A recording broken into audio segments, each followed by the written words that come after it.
Gottfried Leibniz wrote, "The first question which should rightly be asked is, why is there something rather than nothing?"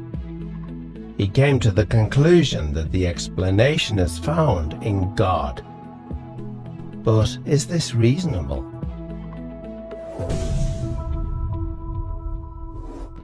Everything that exists has an explanation of its existence. If the universe has an explanation of its existence, that explanation is God. The universe exists. From these, it follows logically that the explanation of the universe's existence is God. The logic of this argument is airtight. If the three premises are true, the conclusion is unavoidable. But are they more plausibly true than false? The third premise is undeniable for anyone seeking truth. But what about the first premise? Why not say, the universe is just there, and that's all? No explanation needed. End of discussion. Well, imagine you and a friend are hiking in the woods and come across a shiny sphere lying on the ground. You would, naturally, wonder how it came to be there. And you'd think it odd if your friend said, "There's no reason or explanation for it. Stop wondering. It just is." And if the ball were larger, it would still require an explanation. In fact, if the ball were the size of the universe, the change in its size wouldn't remove the need for an explanation. Indeed, curiosity about the existence of the universe seems scientific and intuitive. Someone might say, if everything that exists needs an explanation, what about God? Doesn't he need an explanation? And if God doesn't need an explanation, then why does the universe need an explanation? To address this, Leibniz makes a key distinction between things that exist necessarily and things that exist contingently.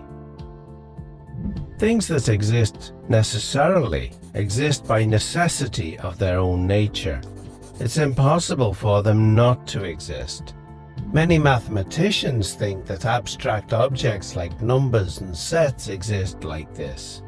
They're not caused to exist by something else, they just exist by necessity of their own nature.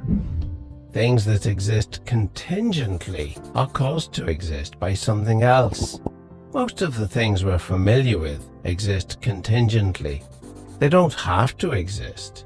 They only exist because something else caused them to exist. If your parents had never met, you wouldn't exist. There's no reason to think the world around us had to exist. If the universe had developed differently, there might have been no stars or planets. It's logically possible that the whole universe might not have existed. It doesn't exist necessarily, it exists contingently. If the universe might not have existed, why does it exist?